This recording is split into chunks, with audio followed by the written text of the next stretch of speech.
Halo, selamat sore, Kiren Raj.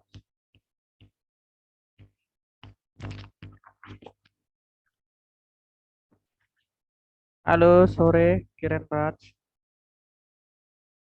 Lagi di mana?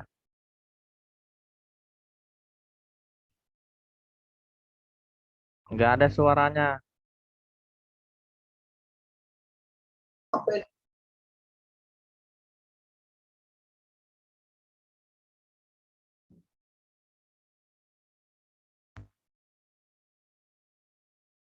Suruh teman-temannya masuk.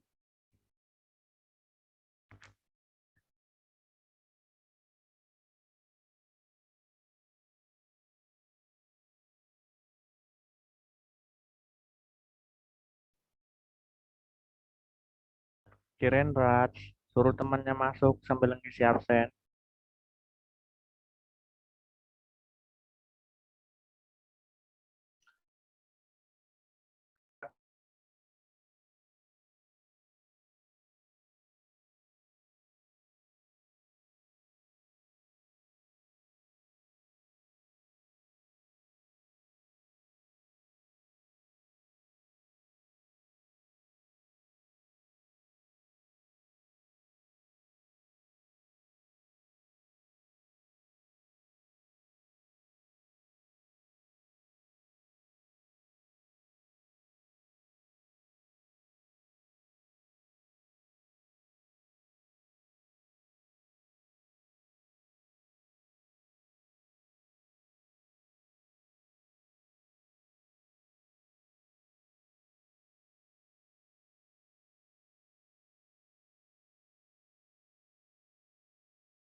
Halo, selamat sore. Udah bisa kita mulai? Suara Bapak jelas atau macet-macet? Jelas, Pak. Oke, kita mulai saja ya.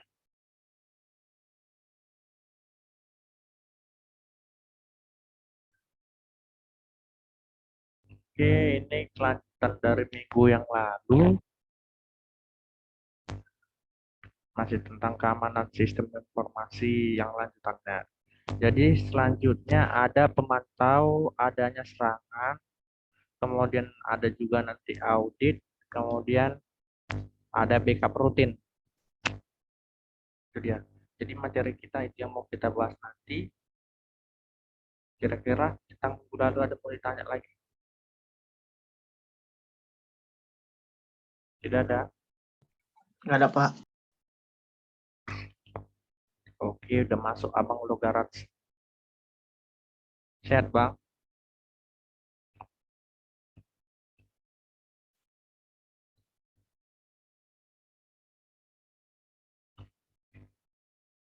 Oke, jadi di sini ada namanya pemantau serangan atau pemantau adanya serangan. Jadi ini dia sistemnya, sistem pemantau jaringan atau networking monitoring. Jadi ini dapat digunakan untuk mengetahui adanya lubang keamanan. Jadi misalnya apabila Anda memiliki sebuah server yang sepertinya hanya dapat diakses oleh orang dari dalam. Jadi ini contoh sederhananya kalau kalian pernah jaga warnet di komputer billing ya, pernah? Ada yang pernah? Nggak, Pak. Nggak pernah. Nggak, Pak. Jadi contoh sederhananya itu. Jadi dia bisa memonitoring siapa yang login, siapa yang udah mau habis, ya kan?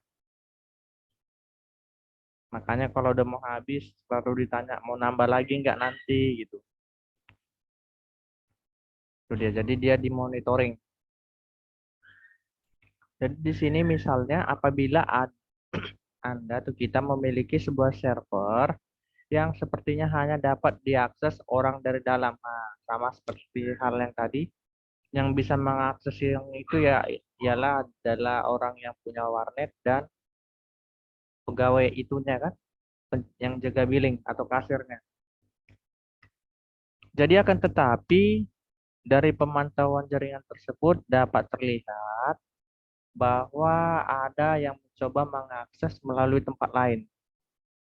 Nah, selain itu, dengan memantau jaringan, dapat juga dilihat usaha-usaha untuk melumpuhkan sistem dengan melalui denial of service attack atau melalui DOS, dengan mengirimkan paket yang jumlahnya berlebihan.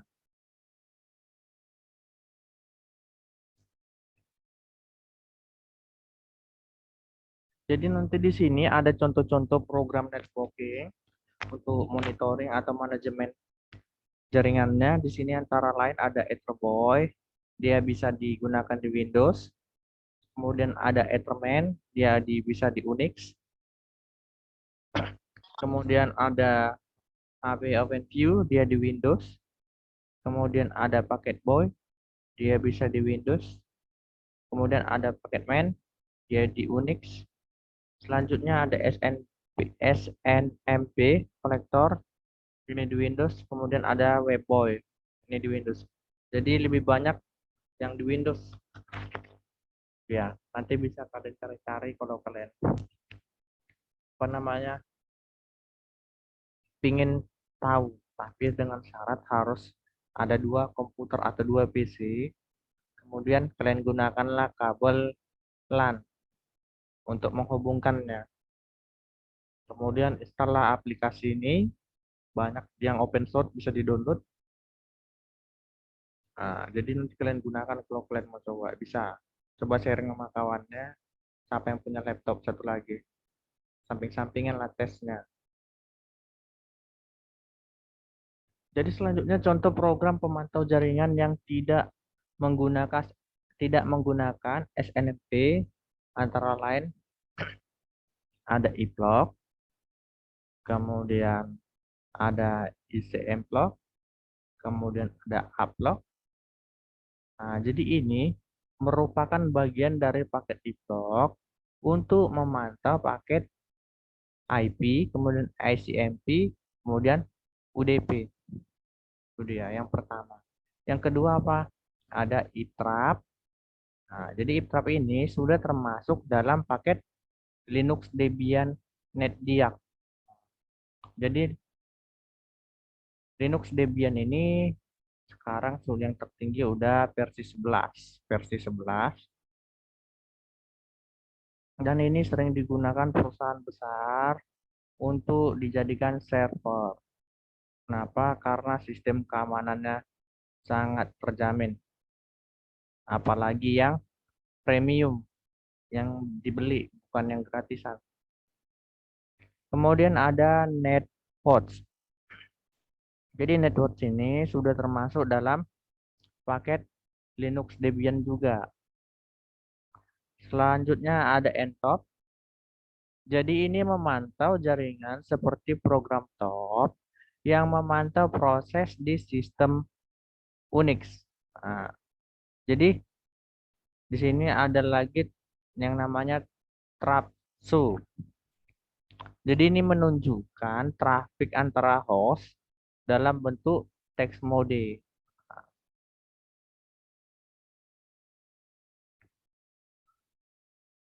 Oke, selanjutnya ada bagian kedua materi kita yaitu ada audit.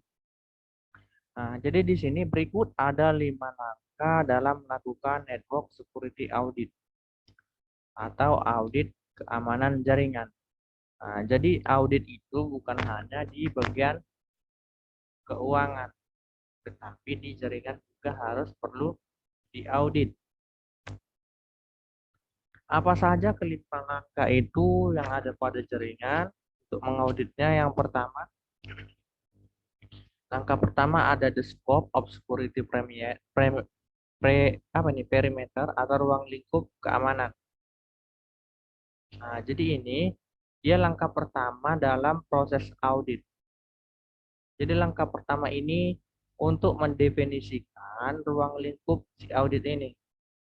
Jadi bagi sebagian besar organisasi atau perusahaan besar, ruang lingkupnya mencakup perangkat keras dan perangkat lunak baik yang dikelola maupun tidak.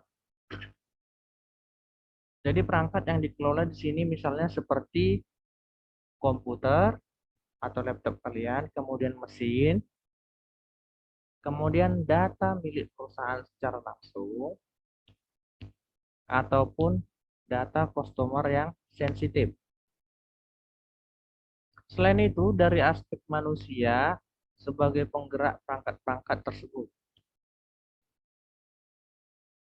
Kemudian di sini, selain itu mencakup juga kebijakan BYOD atau Bring Your Own Device dan perangkat keras yang terhubung dengan IoT. Nah, IoT ini sangat terkenal sekarang karena dia berhubungan dengan penyimpanan data. Kemudian ada visiting quest, ada segmen audit.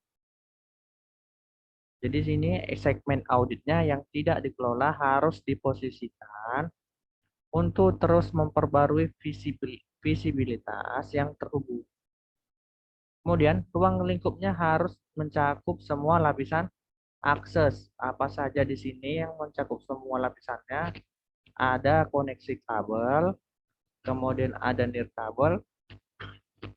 Nirkabel di sini maksudnya jaringan tanpa kabel atau seperti jaringan WiFi atau jaringan hotspot dari handphone kalian ke handphone teman.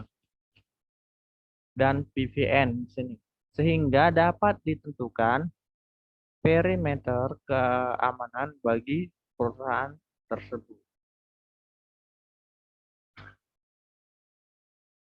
Selanjutnya langkah kedua di sini adalah ancaman yang timbul. Jadi ancaman yang umum dimasukkan dalam langkah-langkah ini yang pertama ada yang namanya, mungkin ini sering kalian dengar ada namanya malware worm. Nah,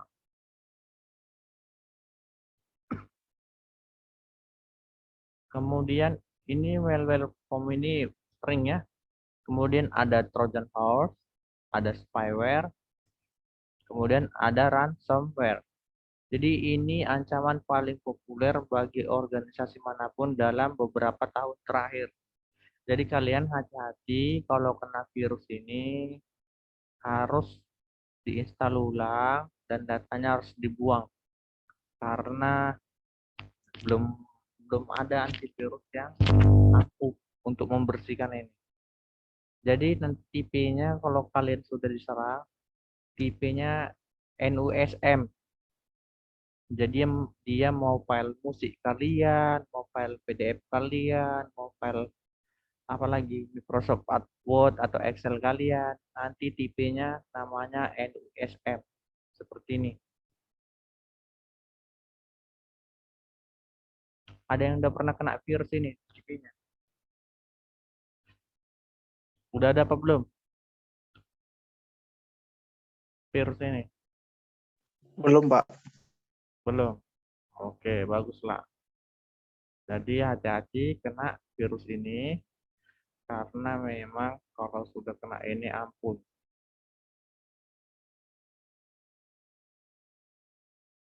Ya. Oke, kita lanjut. Yang kedua di sini ada employee exposure. Jadi ini memastikan bahwa karyawan di semua lokasi sudah mengubah sandi secara berkala. Maksudnya di sini secara periodis seperti kalian punya ATM kan 3 bulan sekali wajib disuruh ganti PIN. Itu dia maksudnya. Dan meningkatkan proteksi terhadap serangan phishing dan penipuan. Nah, inilah tujuannya kalian kenapa selalu disuruh mengganti PIN atau kata sandi. Tujuannya untuk ini, untuk meningkatkan proteksi terhadap serangan phishing dan penipuan. Kemudian ada malicious insider. Jadi ini orang dalam atau bisa jadi karyawan yang dapat berniat jahat. Nah, jadi dia tujuannya melancarkan serangan dengan berbagai motif. Mulai dari adanya konflik pribadi dengan organisasi hingga keinginan untuk menjual data perusahaannya.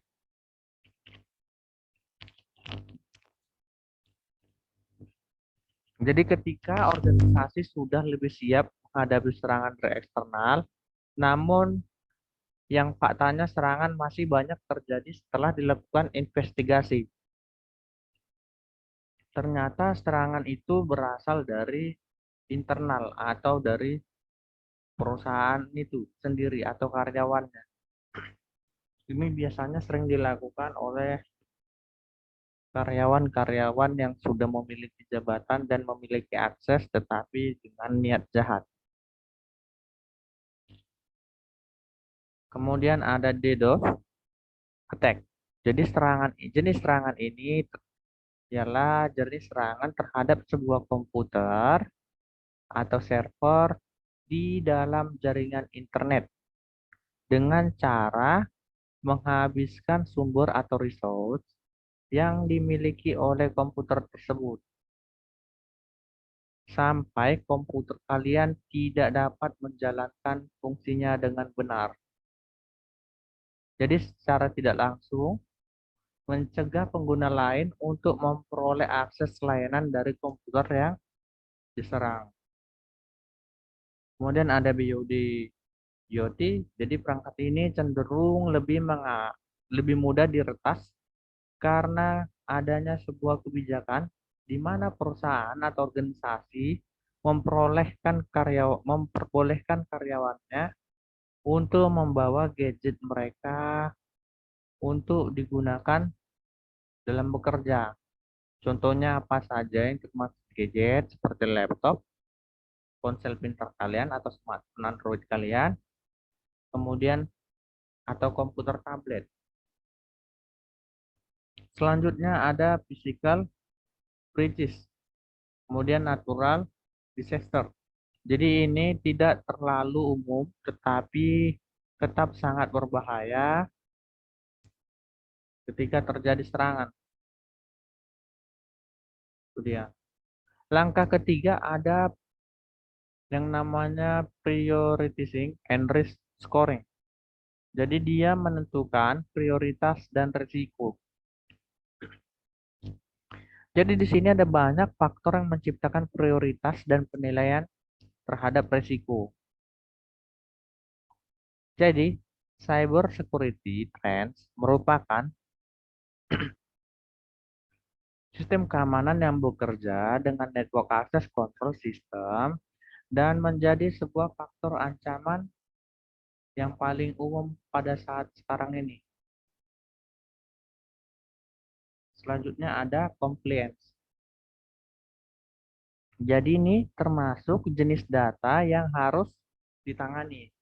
Apakah perusahaan menyimpan atau mentransmisikan informasi keuangan yang bersifat sensitif dan memiliki akses ke dalam sistem tersebut.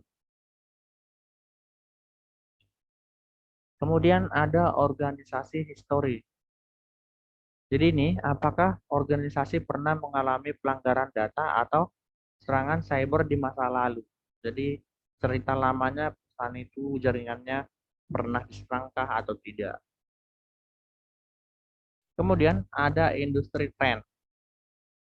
Jadi ini memahami jenis-jenis pelanggaran, kemudian hack, dan serangan yang spesifik dalam industri. Hal inilah yang harus diperhitungkan ketika kita membuat suatu sistem penilaian. Yang keempat ada assessing the current security posture. Jadi ini artinya meningkatkan sistem keamanan. Jadi pada langkah ini organisasi harus mulai memiliki initial security untuk setiap proses yang termasuk dalam ruang lingkup dengan mengakses sistem kontrol yang tepat. Jadi selain itu, di sini memastikan bahwa semua perangkat yang terhubung memiliki patch keamanan terbaru. Kemudian, perlindungan terhadap firewall dan malware sehingga dibutuhkan akurasi yang lebih dalam lagi untuk penilaian ini. Langkah yang terakhir, langkah kelima ada formulating automated responses and remediation action. Jadi dia merumuskan respon otomatis dan tindakan remediasi. Jadi di sini kita baca menetapkan serangkaian proses yang dirancang untuk menghilangkan atau meminimalisir risiko atau mengurangi terjadinya risiko serangan. Di sini ada network monitoring. Jadi di sini dia membangun continuous automated monitoring dan membuat automated risk assessment sehingga dapat meminimalisir risiko.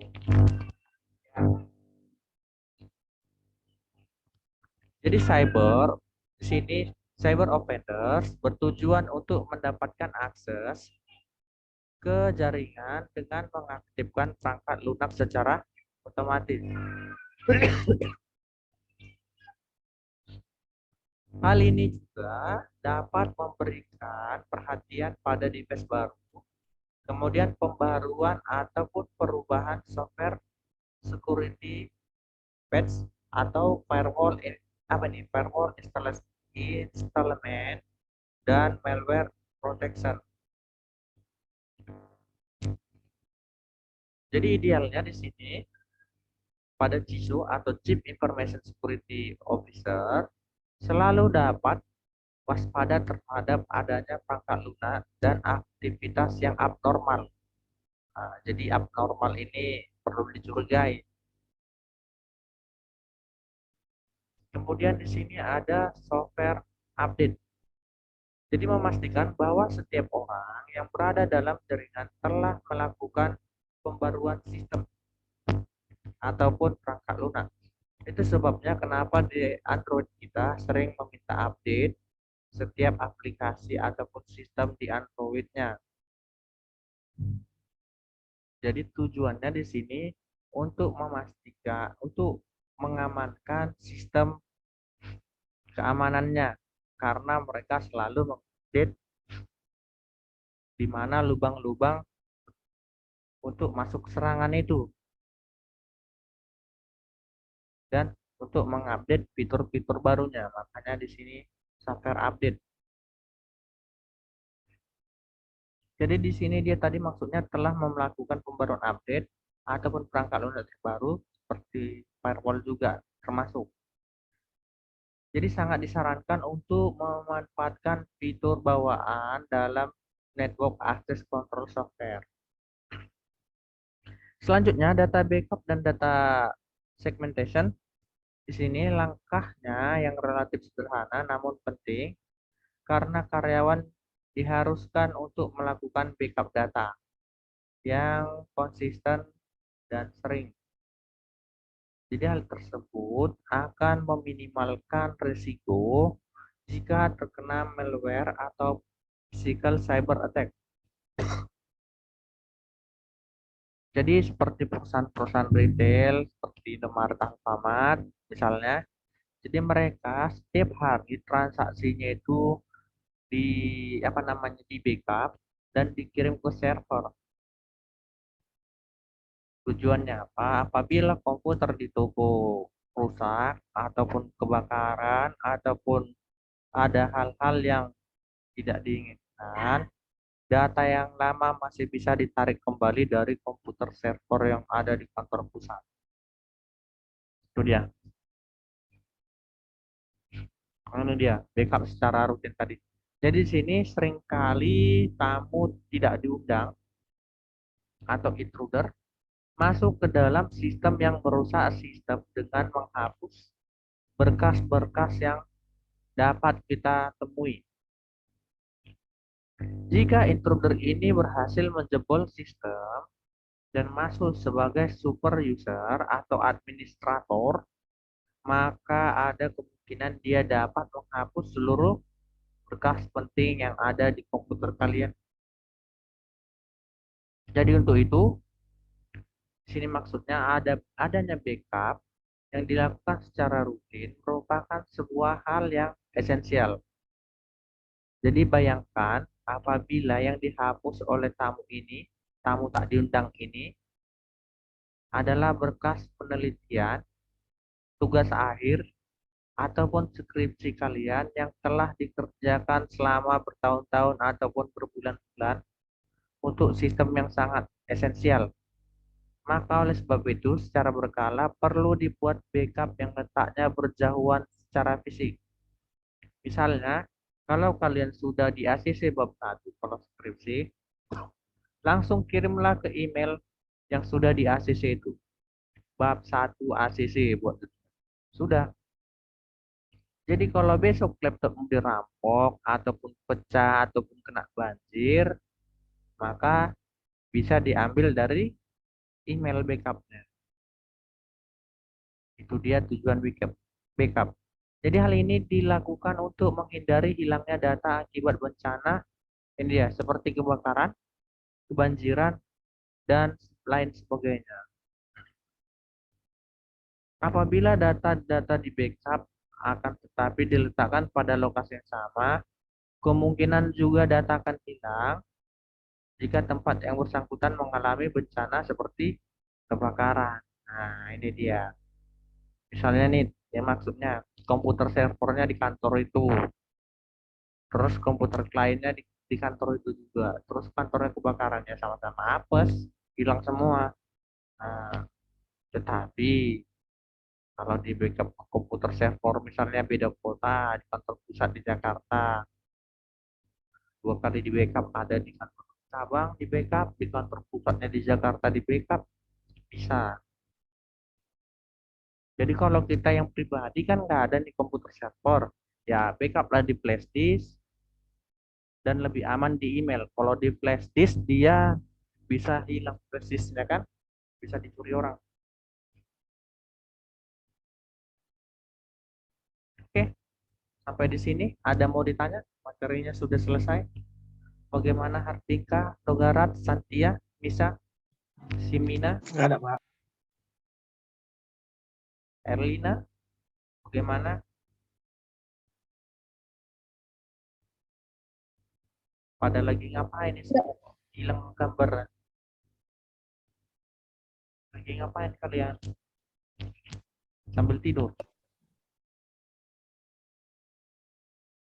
Nah, bagaimana? Nisa, ada yang mau ditanya? Nggak ada, Pak. Ada. Sudah. Yang lain? Erlina, bagaimana?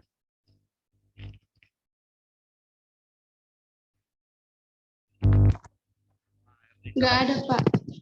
Lagi masak dia nih kan? Erlina, lagi masak malam. Udah, kalau nggak ada, kita akhiri aja. Jangan lupa isi absensinya di apa ya, di Classroom. Sudah diisi? Oke. Belum, Ya Pak. sudah, kalau sudah diisi, sampai jumpa minggu depan ya. Selamat sore, bye-bye. Sore, Pak. Sore, Pak.